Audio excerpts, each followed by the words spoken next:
Λοιπόν, είναι καιρός που έχει να γίνει τέτοιο βίντεο και κάποια παρόμοια από το παρελθόν έχουν σβηστεί, αλλά νομίζω είναι από τις λίγες φορές που τα έχω πάρει λίγο στο κρανίο και αποφασίζω να το βγάλω, να το μοιραστώ. Η φίλη μου, μία από τις καλές μου φίλες, λέει ότι πρέπει να χαμογελάω, ότι είναι πιο ωραίο το βίντεο έτσι, οπότε θα χαμογελάσω τώρα, θα προσπαθήσω να χαμογελάσω στο τέλος και στο ενδιάμεσο θα έχουμε θέμα λίγο. Λοιπόν, οπότε ξεκινώντας, να πούμε ότι αυτό είναι από τα βίντεο το οποίο θα πρέπει να κάτσεις με την ησυχία να το δεις, δεν είναι για γρήγορα, θα πρέπει να έχεις χρόνο, για αφομοίωση κυρίως, γιατί θα είναι και αργό, ενώ με πολλά κενά. Και okay. Ξεκινώντας, καταρχάς να πούμε ότι ξεκινάνε νέες ομάδες αυτογνωσίας το Φεβρουάριο και έχουμε μια φανταστική έκπληξη για τη Δευτέρα που μας έρχεται. Θα κάνουμε κάτι το οποίο, αν το καταφέρουμε, δεν θα έχει ξαναγίνει μάλλον. Δεν είναι υπερβολή αυτό, είναι πολύ πιθανό να μην έχει ξαναγίνει, τουλάχιστον εγώ δεν το έχω δει. Αυτό θα το ανακοινώσουμε σε επόμενες μέρες και θα έχει να κάνει με live, το οποίο θα μεταδοθεί εδώ στο YouTube και στο Facebook, το δικό μου, τη Δευτέρα 5 Φεβρουαρίου νομίζω, για να δούμε, Δευτέρα 5 Φεβρουαρίου, ναι, στις 10 η ώρα το βράδυ, για περίπου μία ώρα, μία μισή, κάπου εκεί. Αυτό είναι κάτι το οποίο δεν πρέπει να το χάσεις, αν ασχολείσαι δηλαδή με όλα αυτά και σε ενδιαφέρουνε. Δεν ξέρω αν θα το κρατήσουμε πάνω, δηλαδή θα γίνει την ώρα του live 10 η ώρα το βράδυ, δεν ξέρω αν θα το κρατήσουμε, ανάλογα τι θα πούμε και πώς θα βγει η συζήτηση. Οπότε πάει αυτό το κομμάτι, οπότε έχουμε την έκλειψη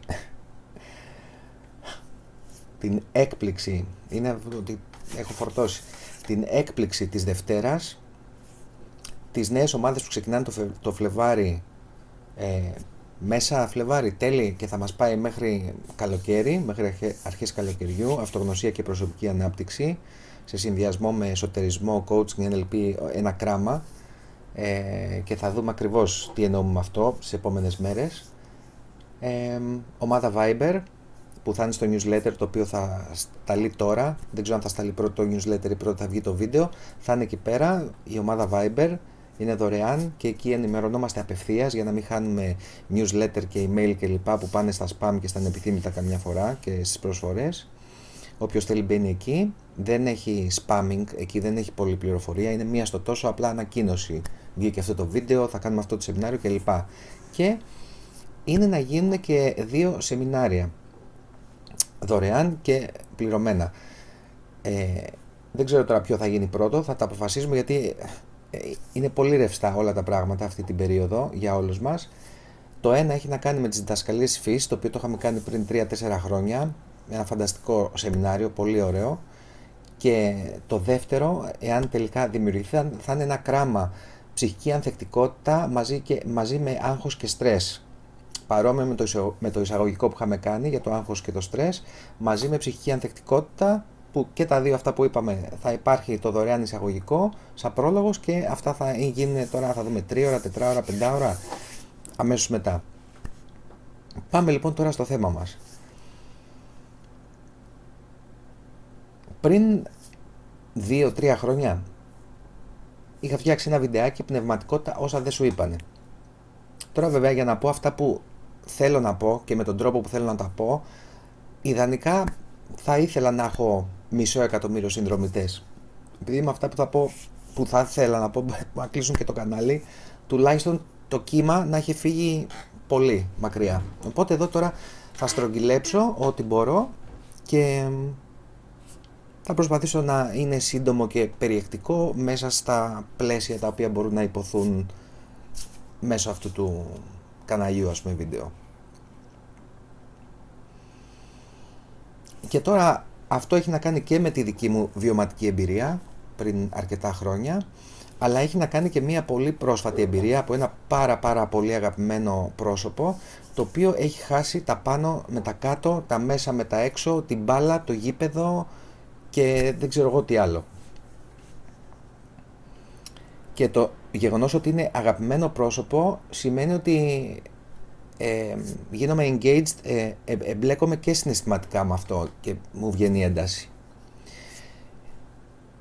Δεν είναι τυχαίο το ότι τα Ouija boards, το λεγόμενο ποτηράκι, είναι επιτρεπτό και διαθέσιμο σε παιδικές ηλικίες. Δεν είναι τυχαίο το ότι όλα ξεκινάνε από μία πλάκα και πάμε να δούμε τι γίνεται. Ποτηράκι και Ouija boards το ίδιο πράγμα είναι, σε γενικές γραμμές. Πρέπει να προσέξω τι θα πω. Όλοι λοιπόν όσοι ασχολούμαστε με τα ενεργειακά κομμάτια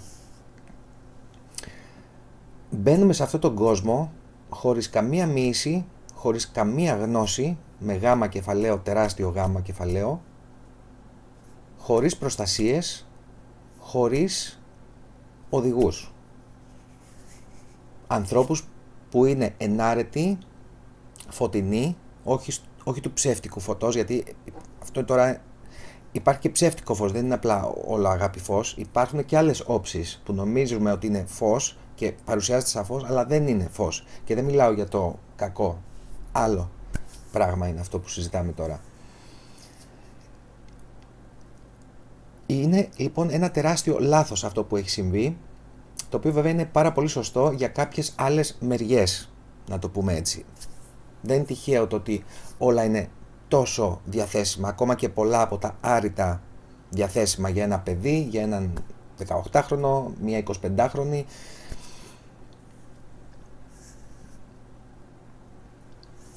Εδώ λοιπόν, επειδή τα πράγματα δεν είναι έτσι απλά όπως φαίνονται και σιγά σιγά η επιστήμη θα ανακαλύπτει και θα αποκαλύπτει, ας πούμε, δεδομένα πάνω σε αυτά. Νομίζω το βλέπουμε και από μεγάλους επιστήμονες κλπ. Πράγματα τα οποία θεωρούνταν μεταφυσική και ακατανόητα και μαγικά κλπ. Πλέον, καλά και με το κομμάτι της κβαντικής φυσικής, αλλά και με άλλα κομμάτια πλέον υπάρχουν μετρήσεις, υπάρχουν έρευνες και φαίνεται ότι όλο αυτό το μεταφυσικό, τελικά βλέπουμε ότι δεν υπάρχει τίποτα μεταφυσικό, είναι όλα φυσικά. Απλά είναι μέρη της φύσεως, της ύπαρξης, τα οποία αυτή τη στιγμή ως τώρα, ας πούμε, και ως το κάθε τώρα δεν μπορούμε να κατανοήσουμε. Δεν επαρκεί το capacity, η χωρητικότητα, το hardware, ο υπολογιστής μας, το λογισμικό δεν επαρκεί να τα κατανοήσει. Δεν είμαστε έτοιμοι ακόμα, δεν τα έχουμε βρει και ερευνητικά. Αυτά όμως σιγά σιγά όλα θα φτιάξουμε, έτσι και τώρα στον υδροχό που είναι της αποκάλυψης. Η αποκάλυψη, δεν λέμε αποκάλυψη ήρθε το τέλος του κόσμου, σίγουρα ήρθε το τέλος του κόσμου, του τωρινού κόσμου, θα έρθει νέος κόσμος, δεν είναι συντέλεια τύπου, που ακόμα και αυτό κανείς δεν το ξέρει, αλλά λέμε τώρα η εποχή του υδροχώου που έχει να κάνει με την αποκάλυψη, ακόμα και την αποκάλυψη που έχουν γράψει, είναι ακριβώς αυτό που λέει η λέξη, κάλυψη από αποκάλυψη. Φεύγουν πέπλα, βγαίνουν αλήθειες, αποκαλύπτονται τα πάντα και μπαίνουμε σε μια τέτοια διάσταση, να το πούμε έτσι. Μια τέτοια τάση, ένα τέτοιο άνεμο, υπαρξιακό άνεμο.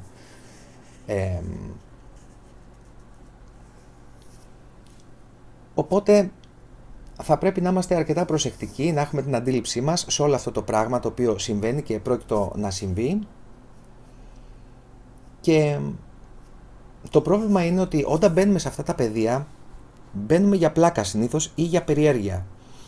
Καταρχάς να πούμε ότι μία ψυχή, τώρα πάμε ότι όλα αυτά ισχύουν, έτσι, δουλεύουμε μέσα από αυτό το πρίσμα, δηλαδή αν κάποιος δεν πιστεύει σε τίποτα από αυτά δεν έχει νόημα να δει το βίντεο γιατί θα το ακούγονται άκυρα τελείως όλα. Τώρα μιλάμε για όσους τύπου ας πούμε ασχολούμαστε με αυτά.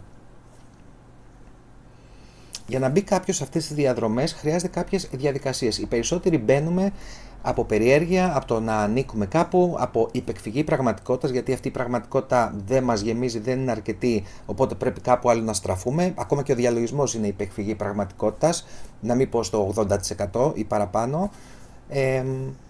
Είναι πολύ λίγη η μερίδα των ανθρώπων και των δασκάλων και όλα αυτά που αξιοποιούν τον διαλογισμό σαν ένα αναβαθμιστικό εργαλείο και άλλου τύπου εργαλείο, το οποίο είναι όμως βασισμένο στην άγκυρα και στη γείωση.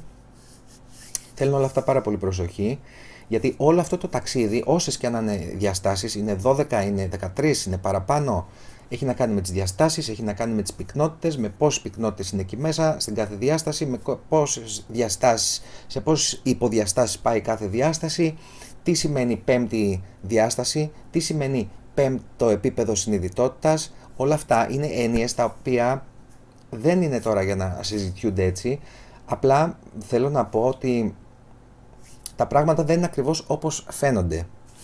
Μπαίνει λοιπόν ο κόσμος, και τώρα προφανώς μιλάω για συγκεκριμένο άνθρωπο και εμένα στο παρελθόν, αλλά τώρα συγκεκριμένο άνθρωπο. Μπαίνει λοιπόν ο κόσμος με δασκάλους οι οποίοι ανήκουν σε μεριές οι οποίες δεν είναι πολύ ωραίες.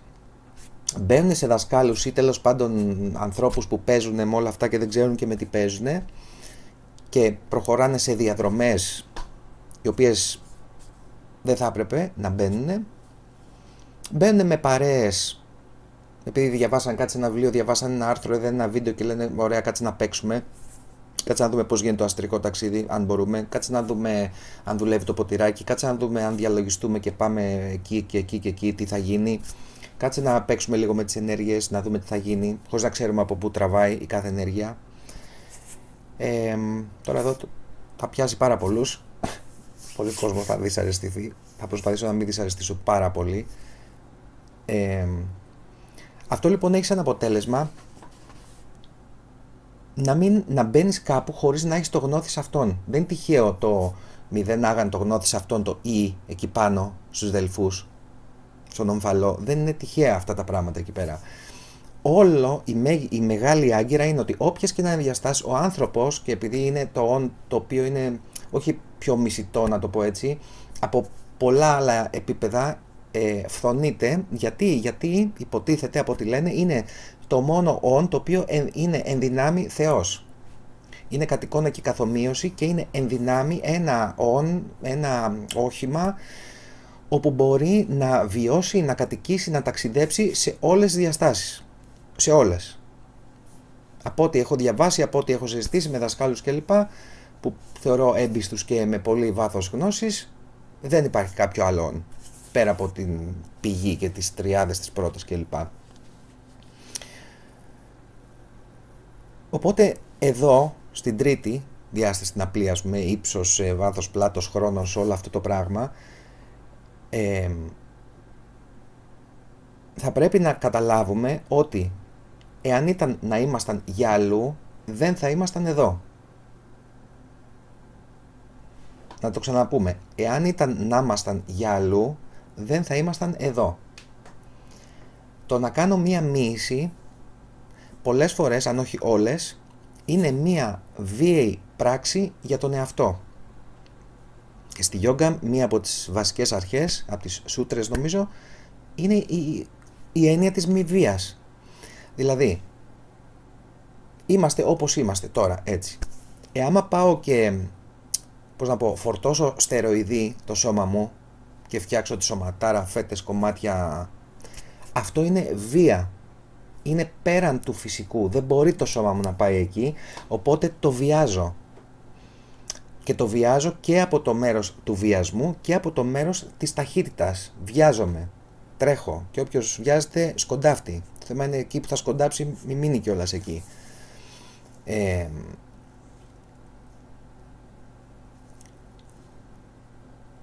Η όλη ιστορία λοιπόν είναι να κατανοήσω ότι για να είμαι εδώ, είμαι εδώ. Είτε επειδή έχω συμβόλαιο το οποίο έχω υπογράψει, είτε γιατί με έχουν στείλει για κάτι το οποίο προφανώς το έχω ξεχάσει λόγω λύθης, είτε γιατί με έχουν στείλει εδώ ή με έχει φέρει ο καρμικός άνεμος ή τέλος πάντων κάτι τέτοιο. Υπάρχουν και τα σενάρια του Σκλάβη και Ρουφάν ενέργειες και αυτά, τα οποία μπορεί να είναι και παράλληλα, μπορεί να είναι το ένα. Αυτή τη στιγμή δεν μας απασχολούν αυτά τα σενάρια. Όπως και να έχει λοιπόν, είμαστε εδώ είτε γιατί το έχουμε συμφωνήσει, είτε γιατί πρέπει να είμαστε εδώ πέρα.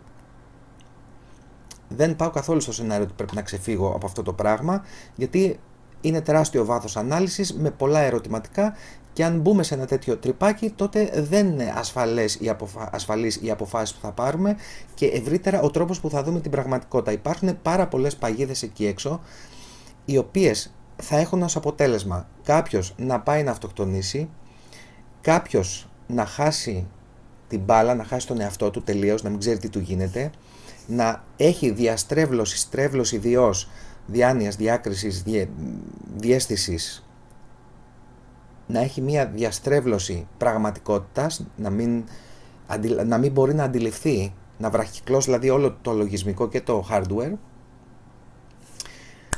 και να χαθεί το σημείο συναρμογής. Τι είναι το σημείο συναρμογής? Να το πούμε έτσι στο περίπου απλά. Σημαίνει ότι κοίταξε να δεις, εγώ είμαι εδώ τώρα. Μάλλον να το πούμε τελείως απλά. Ταινία Inception. Πραγματικότητα, πρώτο επίπεδο ονείρου, δεύτερο επίπεδο ονείρου, τρίτο επίπεδο ονείρου και δεν θυμάμαι, νομίζω πρέπει και τέταρτο. Εκεί λοιπόν η Molly, η γυναίκα, η αγαπημένη, το άλλο μισό του Ντικάπριο, ή το άλλο ολόκληρο, το μισό είναι βέβαια το συγκεκριμένο, τέλος πάντων, μπαίνουν σε κάποια πεδία τα οποία τα εξερευνούν και είναι φανταστικά και είναι πάρα πολύ ωραία. Όμως κάποια στιγμή η Molly χάνει τα πάνω με τα κάτω. Δεν ξέρει πλέον τι είναι πραγματικότητα. Δεν γνωρίζει. Όταν λοιπόν επιστρέφουν στην πραγματικότητα, για αυτήν εκείνο είναι το όνειρο και η πραγματικότητα είναι κάτω. Τα παιδιά που είναι εκεί δεν είναι τα παιδιά της, είναι όνειρο και τα παιδιά της είναι κάτω. Στο τρίτο, τέταρτο επίπεδο. Με αποτέλεσμα να πάει να φουντάρει η Molly, γιατί πιστεύει ότι στο όνειρο άμα πεθάνεις ξυπνάς.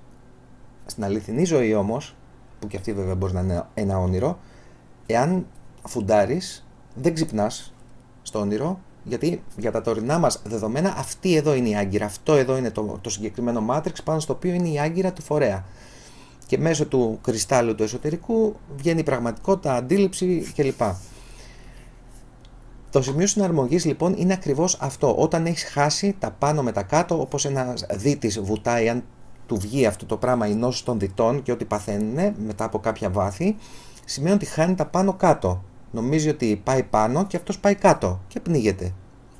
Το GPS δεν δουλεύει, οι πηξίδες. Δεν ξέρεις πού βρίσκεσαι. Νομίζεις ότι είσαι στο Α και είσαι στο Β. Το σημείο συναρμογής λοιπόν σημαίνει ότι, για παράδειγμα, εάν εγώ έχω μία χάλια πραγματικότητα ή αντιλαμβάνομαι την πραγματικότητά μου ως χάλια, που σημαίνει ότι δεν περνάω καλά, έχω στεναχώριες, καταθλίψεις, δεν βρίσκω πουθενά το δίκαιο μου, δεν βρίσκω πουθενά ομορφιά της ζωής, δεν βρίσκω πουθενά άντρα γυναίκα να συνδεθώ φιλικά, δεν βρίσκω πουθενά να συνδεθώ όπως θέλω ερωτικά, δεν βρίσκω και το βλέπω όλο ότι είναι μαύρο, ή έχω μπει σε διαλογιστική πρακτική ή έχω φύγει και έχω πάει αλλού και έχω πάρει ένα πάρα πολύ έντονο βίωμα, το οποίο είναι τι ωραίο, φανταστικό, είτε γιατί έχω πάει σε ένα πολύ καλό σημείο που δεν έχει να κάνει με τα αστρικά, ειδικά τα κατώτερα αστρικά, αλλά που να ξέρεις που έχεις πάει, είτε γιατί έχω πάει σε ένα επικίνδυνο σημείο το οποίο είναι πλασμένα τέλειο, ώστε να πάρω εγώ το βίωμα του τέλειου. Όταν έρθω εδώ και δεν έχω καταλάβει ποιος είμαι, ποια είμαι, γιατί είμαι εδώ, γιατί πρέπει να σεβαστώ την ύλη, γιατί πρέπει να σεβαστώ το 3D, γιατί, πάρα πολλά γιατί, τότε ερχόμενος εδώ, αυτό εδώ θα το απορρίψω όλο. Και αν το απορρίψω όλο, τα πράγματα δεν πρόκειται να πάνε καθόλου καλά. Γιατί το Θεό και όλα αυτά μπορείς να τα δεις παντού. Μπορείς να τα δεις μέσα σε ένα ποτήρι, σε ένα χαρτί, σε ένα στυλό, σε έναν άνθρωπο. Εάν βλέπεις, με β κεφαλαίο και εισαγωγικά και βέλη, αν βλέπεις παντού την ουσία. Η ουσία υπάρχει παντού, υπάρχει παντού, και εάν μπορείς να δεις με δέλτα κεφαλαίο, τότε θα τη δεις παντού. Και όπως πάνω έτσι και κάτω και πάει λέγοντας, απλά είναι τελείως διαφορετικά τα επίπεδα, τελείως διαφορετικές οι συχνότητες, τελείως διαφορετικές οι αλήθειες και οι νόμοι και τελείως διαφορετικά τα βιώματα και τα μαθήματα τα οποία είναι να πάρουμε σε κάθε επίπεδο. Εάν λοιπόν θέλω να γίνω δόκτορ στο τάδε τομέα, αντικείμενο, δεν μπορώ να απορρίψω το δημοτικό, το γυμνάσιο, το ένα τ' άλλο, γιατί μου έδειξε κάποιος διαφορετικές εξισώσεις, τι μου έδειξε κβαντικές φυσικές και θέλω να μείνω εκεί. Δεν μπορώ, δεν γίνεται. Πρέπει να χτίσεις γνώσεις, κατανόηση, επίπεδα για να μπορέσεις να φτάσεις εκεί και να δουλέψεις και να βιώσεις και να καταλάβεις. Okay. Οπότε το κάθε επίπεδο είναι διαφορετικό. Θα πρέπει να σεβαστούμε το κάθε επίπεδο. Θα πρέπει να σεβαστούμε τον εαυτό ή οτιδήποτε είναι αυτό το οποίο μας έστειλε εδώ πέρα. Ακόμα και αν είναι π.χ. κάρμα, ότι ξέρεις κάτι πρέπει να ξεχρεώσω ή ξέρω εγώ πρέπει να μετατρέψω το κάρμα σε ντάρμα ή οτιδήποτε.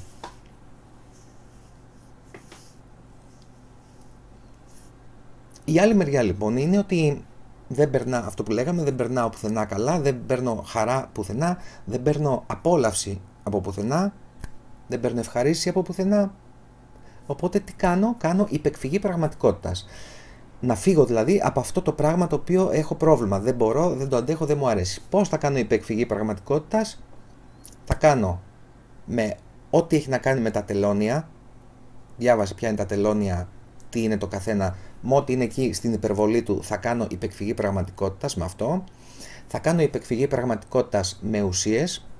Στο βίντεο που είχα φτιάξει, μπορείς να το δεις πιο πίσω, τζόγος, εξαρτήσεις, εθισμοί.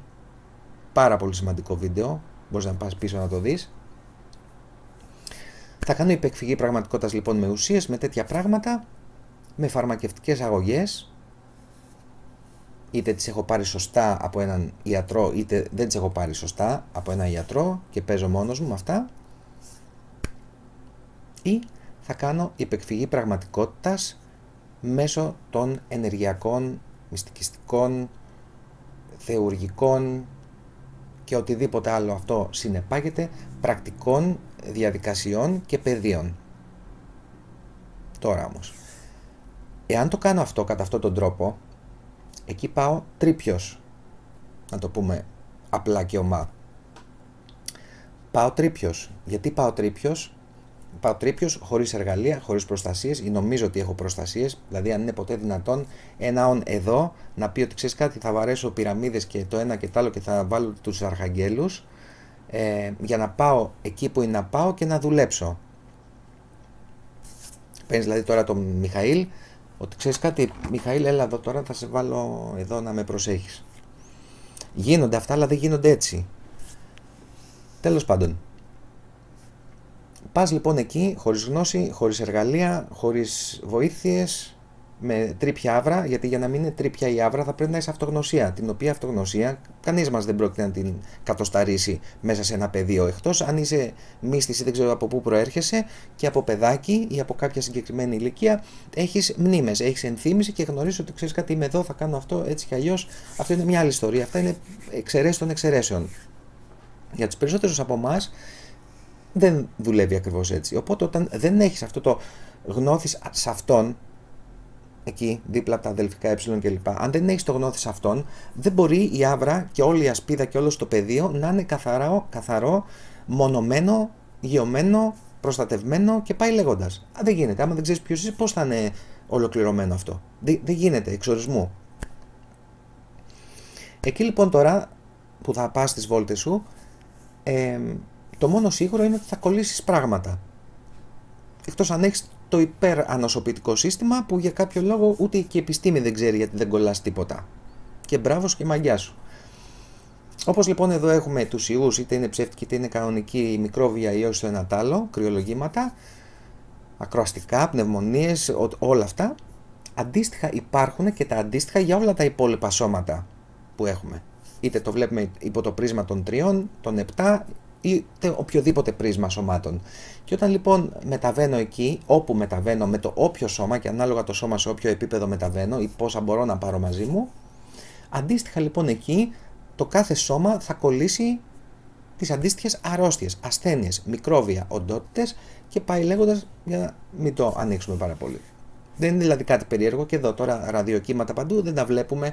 Τον ιό το μικρόβιο δεν το βλέπουμε, αλλά το φυσικό σώμα θα το κολλήσει. Τη μόλυνση, το ένα, το άλλο, το μη κοιτά. Αντίστοιχα λοιπόν, εάν όλα αυτά ισχύουν και στο ενεργειακό επίπεδο, όπως πάνω έτσι και κάτω, Κυμβάλιο, Ερμής Τρισμέγιστος, τα ίδια πράγματα θα συμβαίνουν και εκεί και πιο έντονα κιόλας, γιατί εκεί πάμε αλλιώς. Το άλλο λοιπόν, πέρα από αυτά, το άλλο που θα συμβεί είναι ότι εάν λοιπόν εγώ εδώ δεν την παλεύω καθόλου, θα αρχίσω να την παλεύω και θα περνάω καλά σε διαλογιστικές πρακτικές. Πολύ πιθανόν, αν δεν δω κάνα περίεργο και τρομάξω. Εκεί λοιπόν, αν αρχίσω και διαλογίζομαι, ακόμα και τα απλά πράγματα και τα ποταμάκια και τα πουλάκια και τα ζωάκια και τι ωραία που είναι και οι αχτίδες και ακόμα και απλά πράγματα δηλαδή της εκεί φύσης, εάν παραμείνω πολλή ώρα εκεί με τη μία σε μία φορά ή το κάνω συνέχεια πολλές φορές, κάποια στιγμή θα χάσω την μπάλα, δεν θα ξέρω τελικά πού είμαι. Γιατί όπως σε ένα όνειρο, όταν ονειρεύεσαι πολλές φορές, δεν είναι ότι έχουμε συνειδητά όνειρα συνέχεια, ειδικά αν δεν έχουμε εκπαίδευση, ονειρεύεσαι και νομίζεις ότι είναι αληθινό. Εν τω μεταξύ, αν έχεις όνειρο μέσα σε όνειρο, ή π.χ. ένα εφιάλτη που ξυπνάς και είσαι πάλι σε εφιάλτη και ξαναξυπνάς και είσαι πάλι σε εφιάλτη μέχρι να βγεις πάνω, εκεί δεν καταλαβαίνεις που είσαι. Δεν καταλαβαίνεις αν είναι αλήθεια αυτό ή όνειρο. Με τον ίδιο τρόπο λοιπόν, όπως πάνω έτσι και κάτω, το ίδιο συμβαίνει και με όλο αυτό το πράγμα τώρα που συζητάμε, με όλες αυτές τις πρακτικές.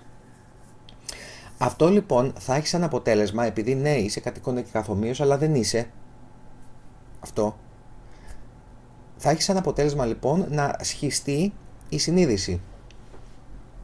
Όπως είναι μια σχιζοειδής διαταραχή στην ψυχιατρική, αντίστοιχα θα είναι και στον εσωτερισμό και στα εσωτερικά πεδία. Αυτό λοιπόν τι σημαίνει? Σημαίνει ότι θα είσαι εδώ, μέρος της συνείδησής σου, αλλά μέρος της συνείδησής σου θα είναι εκεί, που το έχει στείλει. Δηλαδή μέρος της ουσίας σου θα αρχίσει να μετακομίζει, να το πούμε έτσι, προς κάπου αλλού. Και το κάπου αλλού μπορεί να είναι ένα σημείο, μπορεί να είναι 5 σημεία κλπ.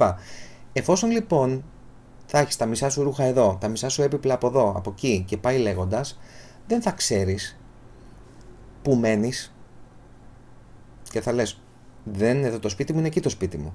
Θα πηγαίνεις εκεί, θα βλέπεις ότι κάτι θα λείπει όμως. Ούτε εκεί είναι το σπίτι μου, ούτε εδώ είναι το σπίτι μου και θα χαθεί το σημείο συναρμογής. Το σημείο όπου είμαι εδώ, είμαι στο εδώ και τώρα, είμαι μέσα μου, είμαι γειωμένος, γειωμένη και αντιλαμβάνομαι και βιώνω και ζω αυτή την εμπειρία ζωής από εδώ που είμαι. Όταν χαθεί το σημείο συναρμογής, δεν ξέρω πού βρίσκομαι και πού είμαι και πού πατάω.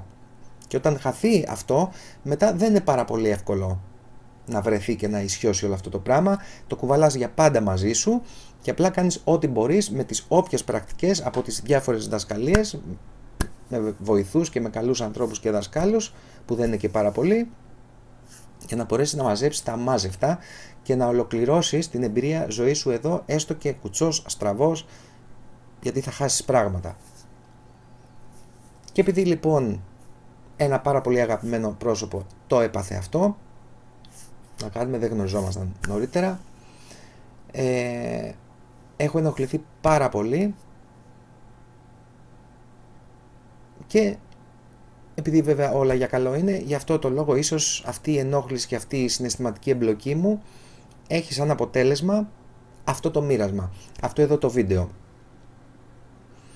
Ευελπιστώ λοιπόν, ο λόγος που γίνεται αυτό, δεν θα κάτσω να ασχοληθώ να πω μην πας αυτόν, μην πας εκείνη, μην πας τον άλλον γιατί είναι έτσι και είναι αλλιώς και είναι αλλιώς και αλλιώτικα. Αυτή τη στιγμή δεν με ενδιαφέρει και αυτό είναι κάτι το οποίο να μεταδοθεί.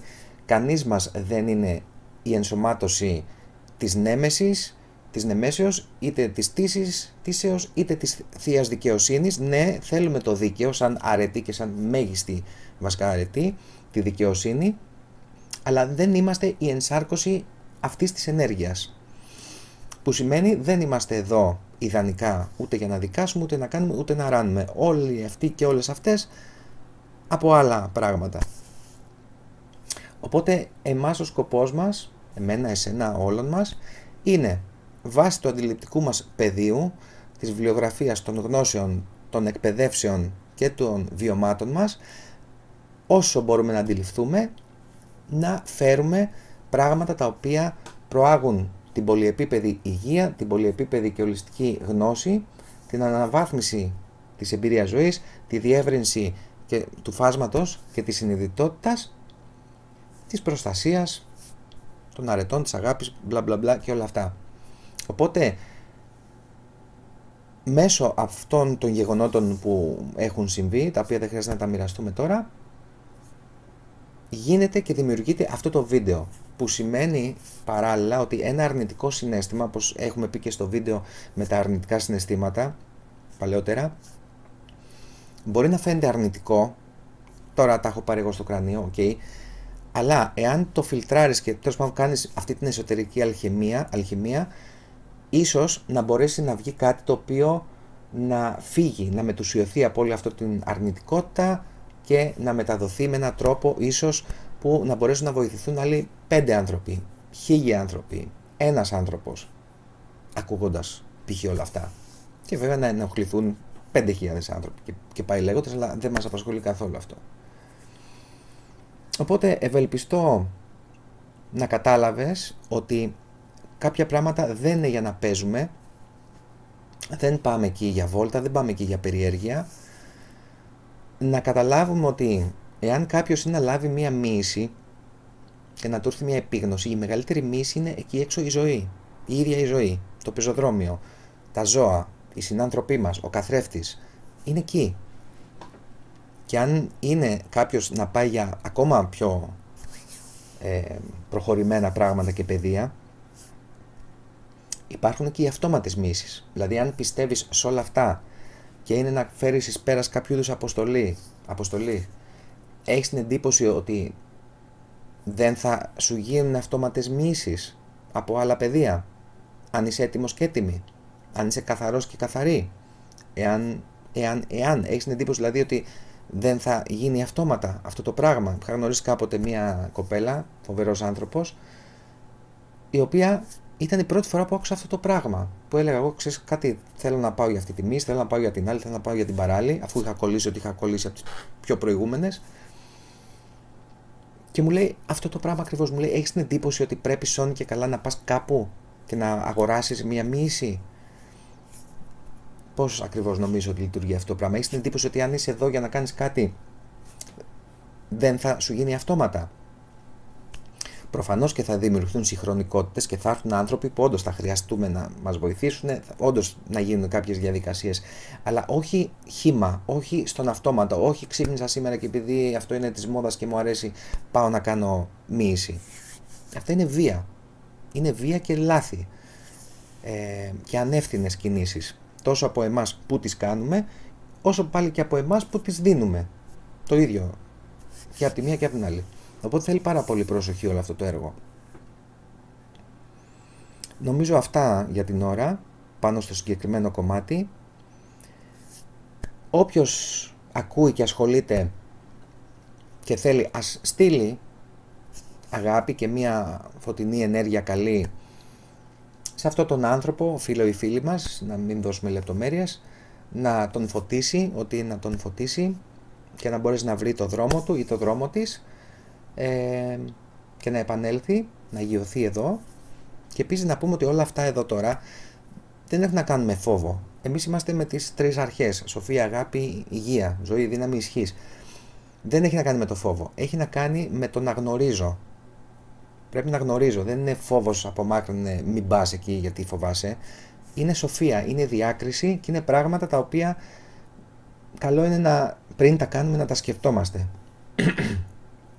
Βραχνιάζει, οπότε σου λέει κόψτε το εδώ. Οπότε